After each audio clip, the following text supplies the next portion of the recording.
So we're going to have a candid conversation tonight about the Hollywood Professional Association's HPA Tech Retreat activity that was just done I think it was last month. It seems like time is just flying these days.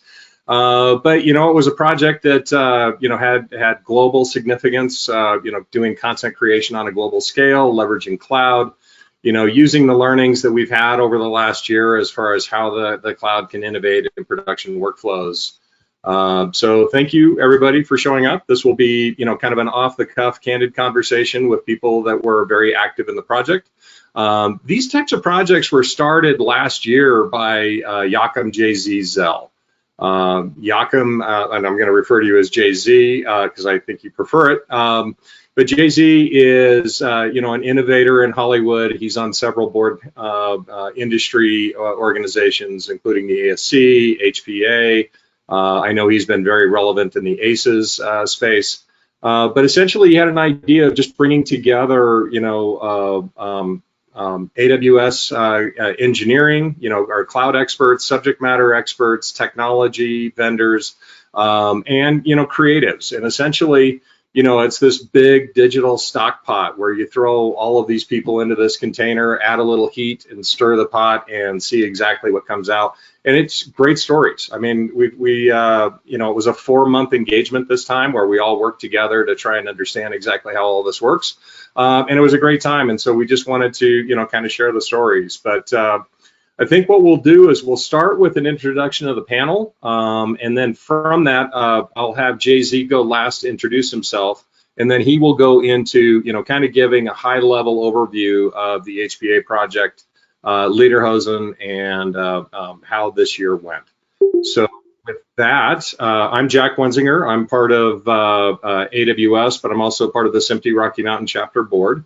And I support content production partners in this space. So David, off to you. Hi, thanks a lot, Jack. So I'm David Hoffman. I head up business development for Blackmagic Design for the Americas, which essentially covers the entire Western Hemisphere.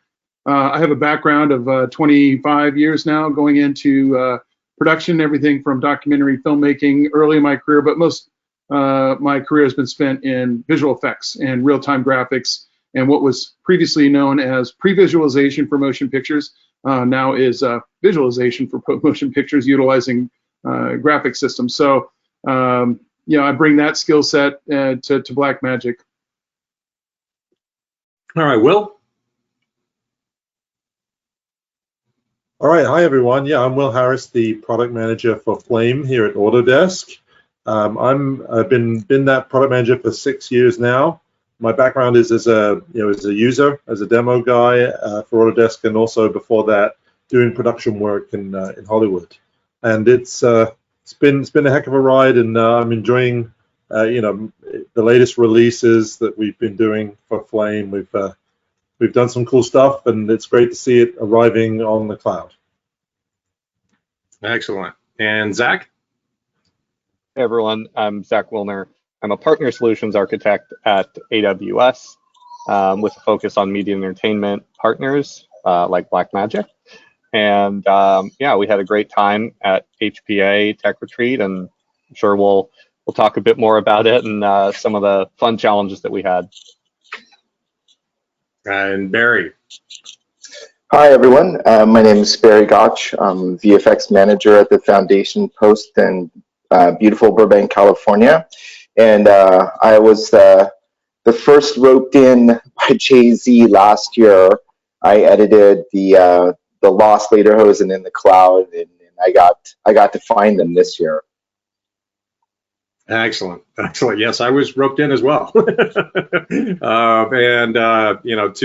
JZ, would you like to introduce yourself? And then please just follow up with, the overview on HPA, why it matters, and what we did. Yeah, so since nobody can say really Joachim Zell, the people of Hollywood decided to call me JZ, what makes some people giggle, some not. I wonder why. I have no idea since we have no humor in Germany.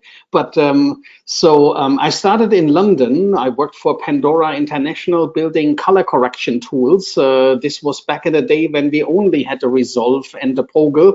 So from that time on, I got acquainted to all colorists all around the world. I joined Technicolor, and then I worked recently for 12 years at eFilm. Now I'm a consultant, and yeah, as Jack says, my consultancy for the last 4 months was actually the HPA project. Last year, we had our 25 years anniversary at HPA, and we decided to do something special. We have this one day called the Super Session. I'm also the chair of the Engineering Award Committee. So the HPA gives awards out every year in November. So we decided to go to our HPA award winners first, because they were chosen by the community as products which deserve to win an award and are of interest to our community.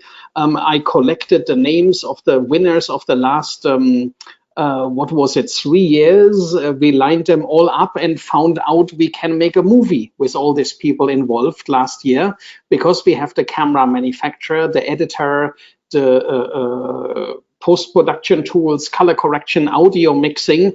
And since it was 2020, we said we have to be in the cloud. That's the most trendy thing somebody would like to try in 2020. And it turns out it was the last time that we tried it in February 2020. A month later or 2 months later, everybody had to be in the cloud because this global pandemic started. So we felt very comfortable with it because we had pressureless fun to get it done, and just wanted to see how it works, what can be done, and we're very well prepared then for what was coming in the beginning of 2020. But in February already, Jack and I discussed, okay, this was fun. Next year, we have to make it a little bit more difficult. What's the most remote location? What's the most difficult location to film something and put something into the cloud? And of course, we instantly thought of Ulaanbaatar in Mongolia. So we decided back in the day that we shoot in Mongolia for 2021. The pandemic happened, and we couldn't travel anymore. So we turned the plan of making a longer movie into shorts, and we said we now connect with all the filmmakers we know around the world and see who wants to be on board.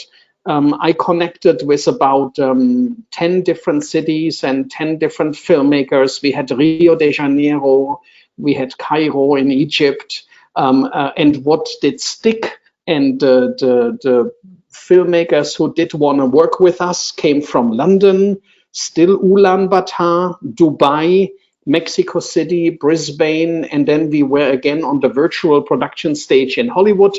It just turned out that Hollywood is the best place at the moment to find virtual production stages, which as well became very trendy. Last year, we already used 2 virtual production stages, and again, the pandemic made them much more interesting. So then Dave heard that we shoot in Ulaanbaatar, and since we are all huge fans of Lawrence of Arabia, of course, we wanted to shoot in the desert and have this wide open, beautiful desert scenes. And they, of course, have to be shot with the 12K Blackmagic camera. So somehow we got a Blackmagic camera to Dubai. We filmed there. We had the Alexa in Brisbane and Mexico City. In London, we used the Venice. We were at ARRI in Hollywood, so of course there we used an Alexa as well. We had the Monstro camera. No, it was the Komodo from Red. We also said we have to go into the cloud right while filming already, either with the data or with the video tab. So we used Teradek systems or Samara. That's a new a box which actually has a cell phone SIM card in it, so that we could go right away into the cloud via a cell phone tower. Interesting, China and Taiwan did resign when they heard we go straight into the cloud, because they were afraid of political issues, because they are countries who want to control in which direction you point the camera and what you're going to film. And since it was an independent filmmaker project where we didn't necessarily had time to get all permissions and everything, so there were certain countries where the filmmaker said that's too modern, too advanced, and we are worried if later somebody finds out what we were filming that we're going to be in trouble. So political issues came in, while it was in Cairo that the rental house and the camera operator got COVID. Everybody is fine, but COVID did stop us there. The greatest success story, or what was most impressive for me, is when we then did the dailies and had to process the footage. I was with my MacBook Pro at home and logged into this different city. So my MacBook Pro at home became my control center. I could live see what everybody is doing. And when it came to processing dailies, there was the code missing to debayer the 12K Blackmagic camera. So I connected with Zach and said, hey, can you just give me a link to the server? I want to download it to my local resolve, debayer it, and send it to the dailies house. And Zach said, no, we do everything in the cloud. I don't give you a download link. I give you a resolve in the cloud. And okay, let's do this. So I'm also the chair of the Academy ACES project, so I know pretty well how to set up every system into ACES. So we decided to convert 12K Blackmagic footage into 4K EXRs, which are huge files coming in, huge files going out. What you normally do is you set up your project, you press render and get a tea and get dinner, go to bed, wake up the next morning and see that the footage is ready. And but Zach gave me the fastest machine which I have seen in my entire life. So the footage did run through it. I think we got it in 38 frames, 40 frames per second. It was the fastest I have ever seen in a post-production facility. So it was actually an eye-opener that I needed this machine for half an hour. It was most likely the most expensive machine somebody can buy, fully loaded with GPU render cards. And it was available to me instantly. And I used this very expensive machine, but only for half an hour. I would not want to buy such a machine because it's obsolete after half a year already. So this was an eye-opener that I think I don't want to do it a different way anymore. And such stories then came through our production constantly. We had such eye-opening moments. And now I would like to give the floor to others to talk about their eye-opening moments. Yeah. Thanks, JZ. So I'll tell you what, why don't I kind of have some discussion questions to just kind of get us going here, and not very many, because I know that everybody here has got their own view on the project. 4 months was a good amount of time where we all became very familiar. We all have very similar stories, but I'll tell you what, let's kick this session off with Barry, because Barry is as the editor, you're bringing a different viewpoint than, some of us to the table. Been working in creative workflows for a long time. So what great stories did you get out of this? What did you learn? I mean, what was different about this after, doing last year, and the way we, obviously last year was a different year than most. But what was new this year for you, or what takeaways did you have? And then let's just kind of go along. Sure. Thanks, Jack, and thanks, JZ, for bringing me along for this crazy ride that we have together. I would just say that the main difference this year was that instead of being focused on the local Hollywood community, that JZ just really wanted to go global with this project. So the fact that we could interact with talent all over the world was really fun and amazing. And presented its own challenges because I was teamed up with Abir Abdullah, who's based in Dubai. And so we had to overcome a little bit of a cultural thing, I would say. Before I started editing with her, I asked her to recommend a few movies for me to look at just to get an idea of if the cutting style, if the creative style is different in her part of the world than ours. So that was one thing. And also the time difference. She's exactly 12 hours ahead of us. So we'd always have to schedule our meetings at kind of midway points, either 6 p.m. or 6 a.m. She was the one who was getting up quite often and meeting us very early because it was the end of our day here for the sound mix, for example. She would be on board with that.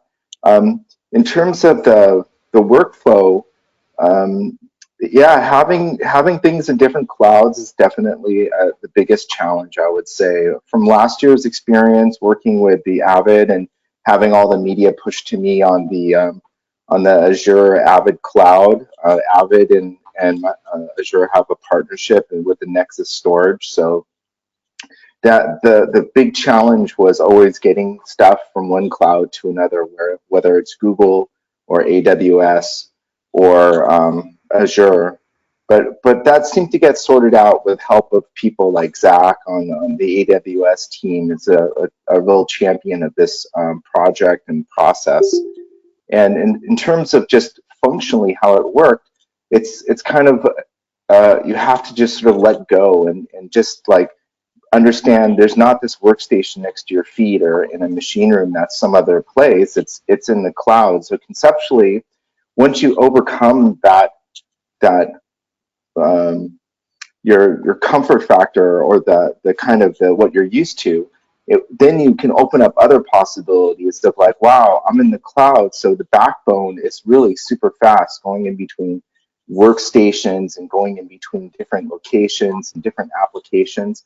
And so that frees you up quite a lot to have this mentality of a cloud first mentality, which is where we're all going. And then I've been very blessed to be part of this entire process to get my head in the cloud, literally, so I can think of ways of taking advantage and utilizing this workspace in a new whiteboard, a blank slate kind of a way that we can just go ahead and start working out these workflows of connecting with creatives, finishing, sound mixing, visual effects, all working collaboratively in the cloud.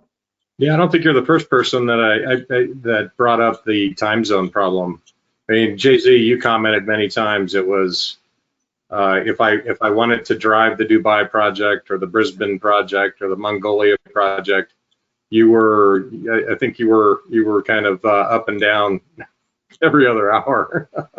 Yeah, it's really interesting. We said anything, anytime, anywhere, and it was, but not for 4 months. So what makes me think, if you're on a short project, you might be able to sleep 4 hours a night, but if you are on a constant project, you really need to plan better. But it was interesting that we were able, when the team in Brisbane were filming, Mandy Walker, ASC, ACS, I just worked with her on Mulan. She was the supervising cinematographer while there was another operator on set because she just worked on Elvis. What I think is rude that they film Elvis in Australia. I don't know why nobody in America could film Elvis, but anyway, what do I know? And she texted me at 8 p.m. while I was on a campfire in the Mojave Desert saying, hey, the guys are filming, all looks good, don't worry, they're gonna be fine. And of course I did worried. I dropped my beer, jumped into my RV and locked into Brisbane and checked what they are doing. And there was also our sound editor from ILM locked in, looking what they are doing. And the sound editor then said, hey, this couple all the way back there in the back of the restaurant, can you put a mic on them? I would like to have the atmosphere. I would like to have the conversation for the mix as well. And they did. And this is something what is normally really unusual, that a sound editor who normally gets the footage only a year later is able to influence what they are doing on set. So that was new, having this cloud-based interaction going. Yeah. How much, David? Will, what were your thoughts? Yeah, kind of tagging on with Barry, it was an amazing experience. When we first heard about it, Jay-Z kind of brought it to us, and I was like, yeah, we're on board. And then, privately thinking, good luck. I don't know how we're going to pull this off, like thinking about a global environment like this. So we wanted to look at it from the perspective of, first, what could we help with what our hardware can do. And there was a request to try and get the brand new 12K camera into an area where it wasn't being resold at that moment. So we were able to, I called our folks over in Manchester, and because Dubai's handled through our EMEA group out of Manchester, they got a hold of a reseller and they drove it out for 24 hours and were able to shoot the scenes that it was used on, and then got it back out of Dubai. It was really incredible to be able to say, okay, well, that's pretty global. Well, then the next step was we picked up the Mexico City project, which became one of the larger projects and involved pretty much a pure Blackmagic workflow. And the director, Bernardo, and the DP, Sandra, hadn't worked with them before. And so it was really nice to get to meet them, kind of see their style. But they went and shot over 4 days right during the Christmas break as our team was getting spun up and getting the work to us over the cloud. We finally got that stood up inside of the review software, which we're using Fifth Kind, and we started looking at the dailies, and we were able to start looking at the material.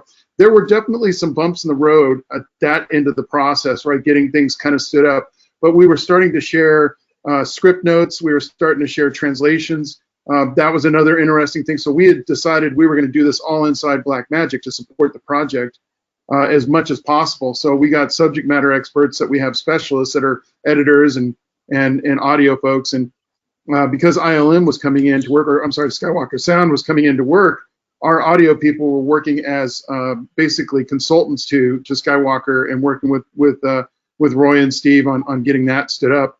But when the editorial came in, my editor goes, hey, I don't speak Spanish. And I'm like, wow, that's something we probably should have thought about before we started this process.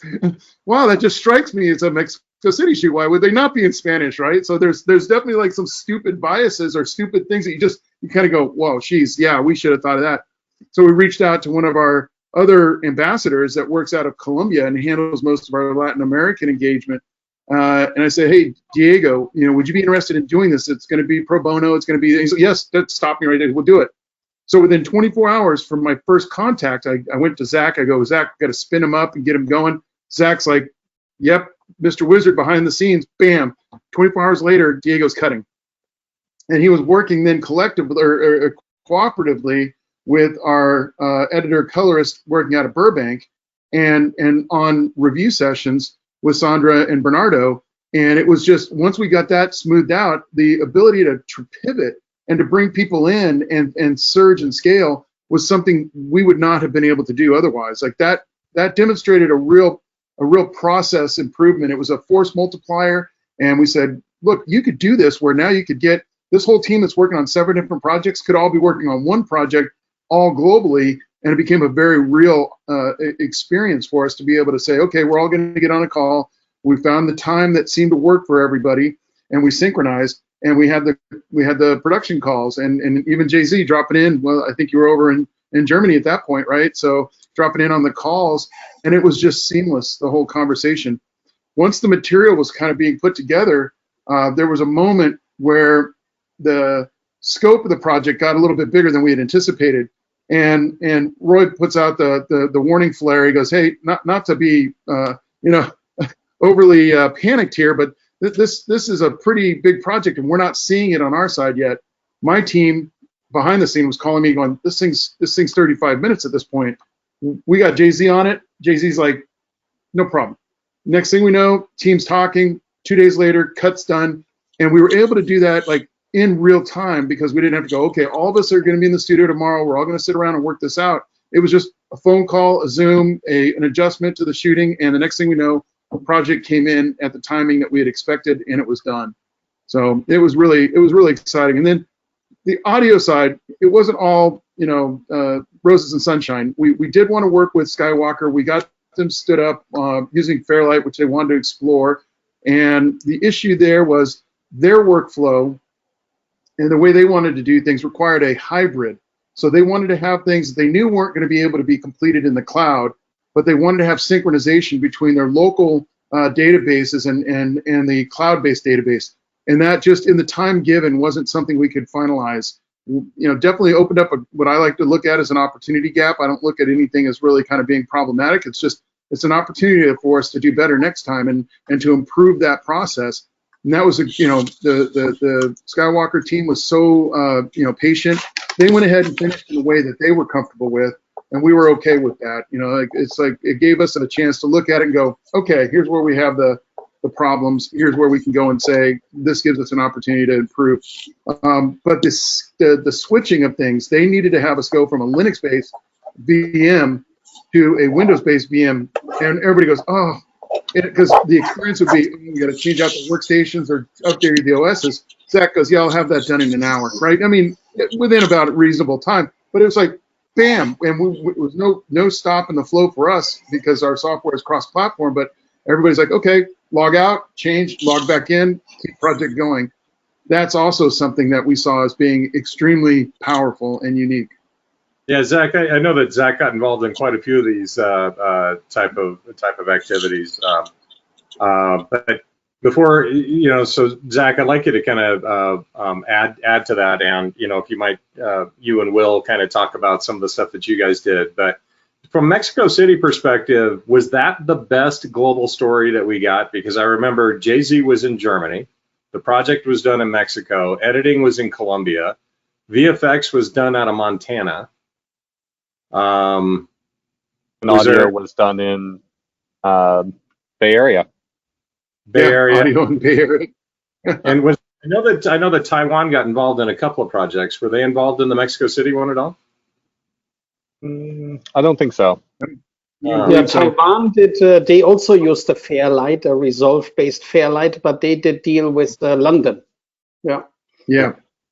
And I will say one other thing that wasn't related to HPA, but it used the material. In the middle of all of this, we had to make a presentation to leadership back in Melbourne, and I called Zach up at 5 o'clock on a Tuesday or something like that. And I said, hey, we're going to try and do this thing tomorrow. We need a representative length, and because of the project's length, it was actually about one size of a reel, so it gave us a true indicator. And we were able to move material over to Australia within 4 hours, 3 terabytes of material, show that material, and then pull it back and securely close off all the communication. But we were able to demonstrate to Grant, back in Melbourne, how this process worked. Again, not something you'd be able to do otherwise. And we showed that it can be done, that you can actually move things regionally now to enhance the security and the performance. So that was a good indicator there. Yeah, absolutely. And one of the really interesting things I think that we displayed was, one is that whatever we staged initially didn't seem to be the end goal, but it kept me on my toes. So we were moving and spinning up new systems for Resolve and for Flame for different use cases, and it really just goes to show that, like, if you're flexible and you have this big toolkit, we can make it work. So between like working with the guys at Skywalker Sound and trying to build this hybrid workflow where they're editing the same project that our editor in Colombia is editing, and we had resources from Blackmagic that were in the LA area also editing in the same database at the same time. It really opened our eyes to what's possible using some of the collaboration features in Resolve.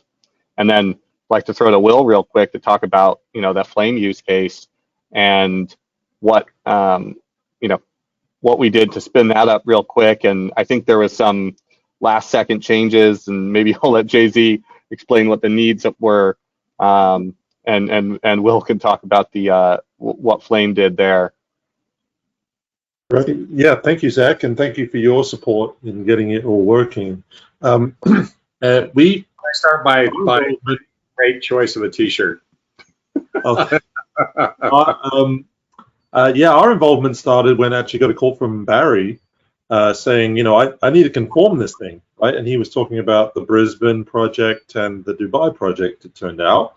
And he'd probably heard some rumors that we were working on for a couple of years now, deploying Flame on cloud hardware. And we've been working with AWS behind the scenes, looking for the most powerful GPUs and storage subsystems. And if you think about it, taking like a powerful workstation that we're used to in a standard, on-prem, as we say these days, under your desk format, where you have the luxury of the networking that you want, and the graphics card that you want, and the connectivity to storage and the size and future-proofing. It's a whole different mindset when you come to cloud, and that was part of the journey for us in terms of picking, defining the right hardware. We built an AMI, which is the turnkey way of building a machine to our specs, our version of Linux, and so on. And then we were able to hand that to Barry as basically a pre-built machine that he was able to log in over Teradici and start working.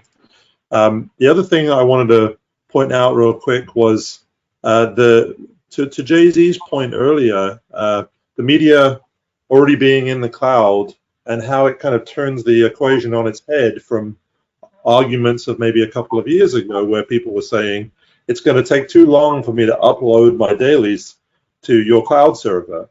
Well, when the production starts and it's already having, trickling the dailies and being converted and transcoded to those still big EXR files, then you've got like the opposite problem, right? Where all the data is there in a cloud storage, and you need to bring the tools to the data. And that's the way I look at it. That's the way it worked. And I'm very happy that, the timing was good. We were kind of in beta with Flame in this area. We have a couple of charter sites, and then Barry became our honorary charter site and went for it and got his conform built and then handed it off to the next stage in the process.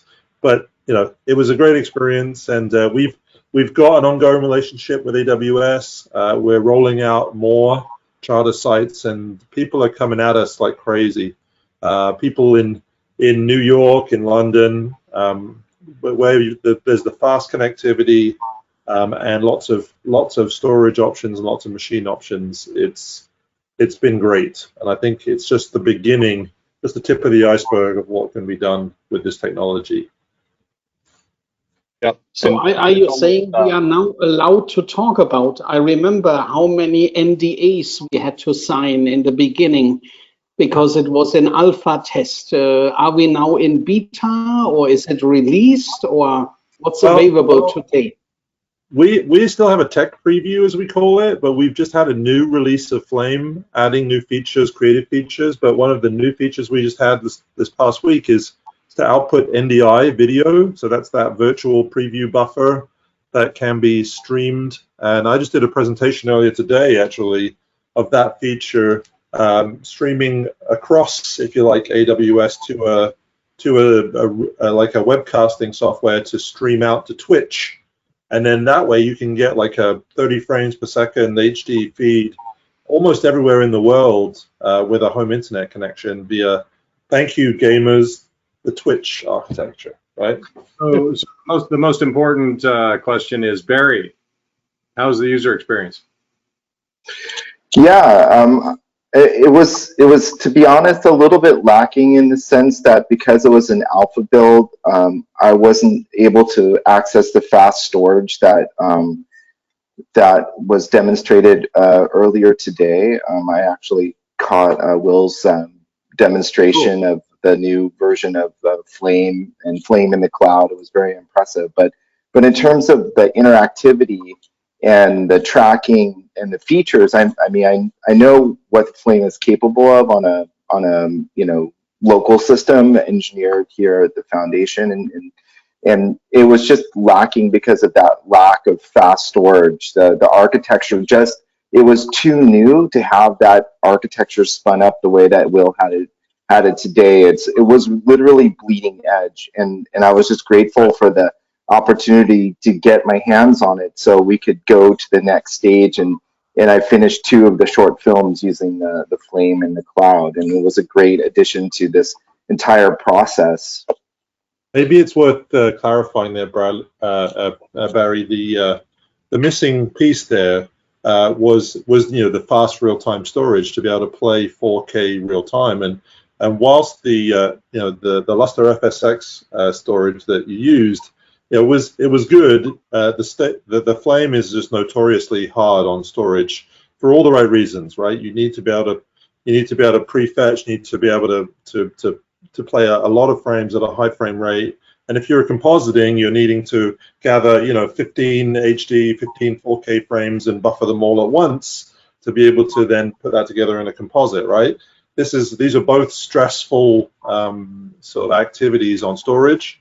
And the thing I showed today was actually a Weka IO, which we wanted to do for your project. It wasn't, we couldn't get it all together at once. We were all on Slack together, but it was still it was a challenge. But yeah, I got it together and had my 15 terabytes running today, which allowed me to do 4K 30p playback, no problem at all. But yeah, one of the interesting things there with the Weka storage, a positive thing that came out of that experience, Barry and Will, is that we found an issue with some of the Weka deployment scripts that we were running into. So for this deadline, we didn't end up deploying Weka, but we provided that feedback to them, and they were able to correct the deployment scripts so that they do work in AWS local zones.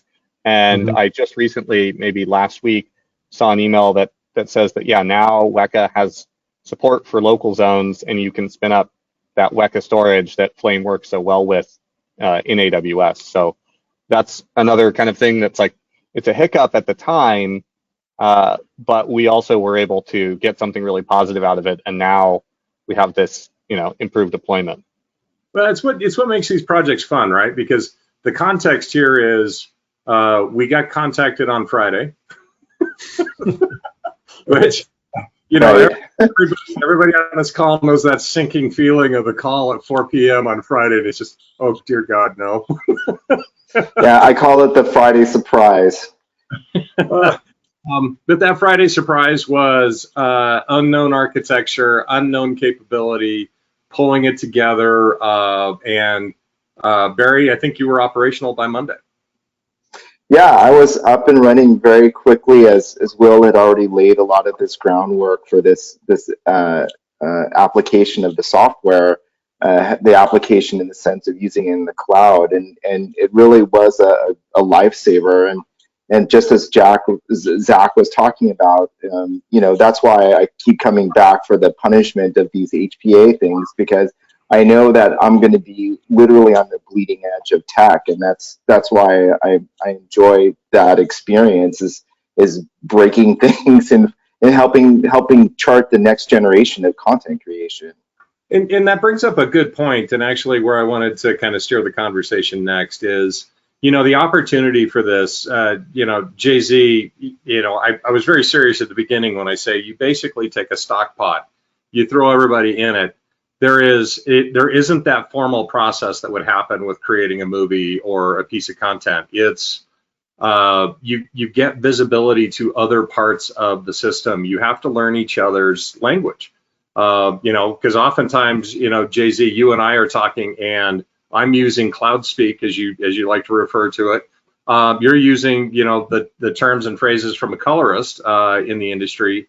And we have to sit there and kind of figure each other out to get, the common language, and, here's how all this works. So, kind of in this next conversation, I kind of want to just kind of dive into, so Movie Labs 2030 has been saying, this industry is headed towards the cloud, we're going to all be happy once we're there.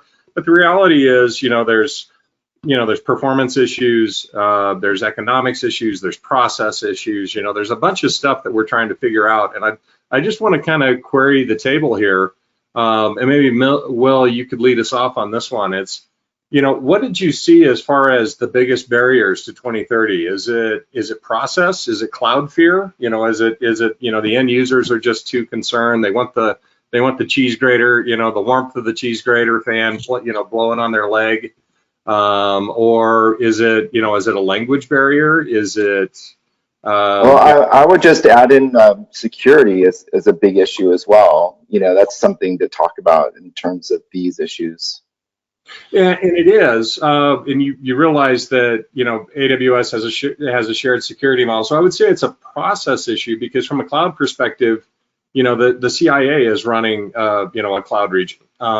Security has actually been solved in a lot of ways, but it's a training issue, right? The people that enforce security and the way that they're using tools all has to be there.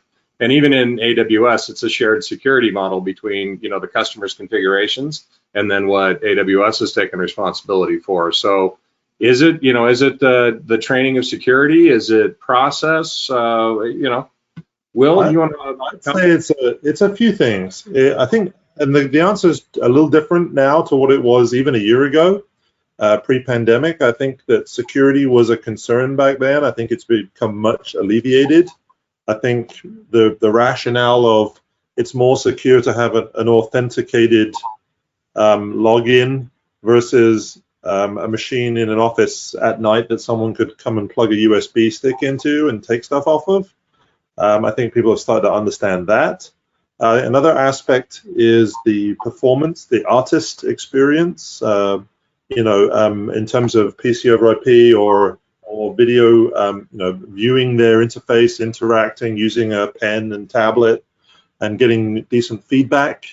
That was a concern. It's much alleviated. We've been able to show people that the range, let's say, from an AWS data center, you can go 2 cities over or 3 cities over in North America and still have a great experience. Whereas in your office data center where people have been remoting in, you can't really go past the suburbs of the first city, of the city that you're in typically. So the extended range of cloud data centers is another thing that people are learning.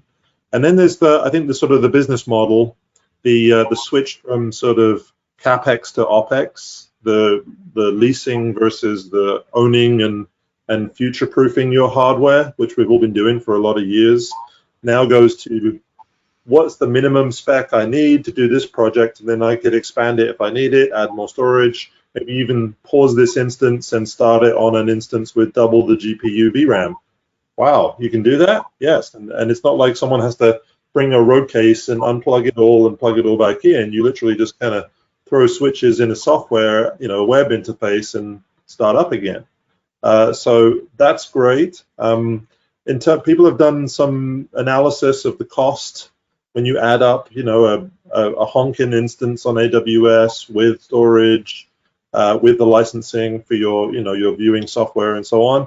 And maybe, it may come out at around about the same cost as, renting a road case for month-to-month basis. But then think of the flexibility of how you can hand the control from one artist to another in different states or different countries, and then the way that your content can be deep stored. It's got a whole bunch of advantages that sort of that kind of right side that argument, I guess you might say. So those have been the discussions that have been going on with me and my customers these last few months. Gotcha. How about you, Jay-Z? You've been running these projects for a bit. What have you learned from this? I learned that in 2020 I was in the cloud, and in 2021 I was in the lake. So that's a new term, and this was an easy term to learn, but sometimes I just like to listen to your cloud people just to learn the wording and try to understand what's happening there. I'm the luckiest producer because I have no dollars in my pocket, so I had no budget. I have no idea how much all this cloud service would have normally cost. us to upload, download, hold. That's a science by itself, and also a recommendation to the cloud service providers to do more webinars, perhaps, on cloud processing costs and cloud anything costs. I would join in, but then the other part was what we actually did for this project. We were the opposite of micromanagers. We actually hired the highest quality, the qualified engineers and the high-end companies, and of course something positive comes out. But we always had a plan A, a plan B, and a plan C. The audience didn't see when we shift around. It was a deliverable at the end, and it worked well. And we actually shaped the presentation on the last week. We worked on it for 4 months. But on day one, we didn't know how the workflow will go through. We had to learn. We always pick these high-end technologies and simply are not able to understand how it will work. But since we had the high end of operators, engineers, and technology, it just must work somehow. It's also very different what you would see at a trade show at IBC or NAB, where you have Blackmagic on one pot, Autodesk on another pot, the storage provider on one pot, and of course everybody shows the perfect installation going from input to output, and there is no error, because why would they? We want to show the best we can do. But what we did in this presentation, we still did show the best, but in a total different configuration. I feel it was more real, and a real movie came out. Of course, it's a short, but we could have done a 90-minute movie instead of 6 12-minute movies. It would have worked as well, but we had different talents and different technologies. So it really proves that it can work when you get the right people together. And there I want to say as well that everybody who wants to run a post-production operation or production, it doesn't work with the talented people. It's not running by itself. So everybody needs to learn on a daily basis. We need to be alert, join such webinars, educate ourselves on a daily basis, and then we're going to be successful.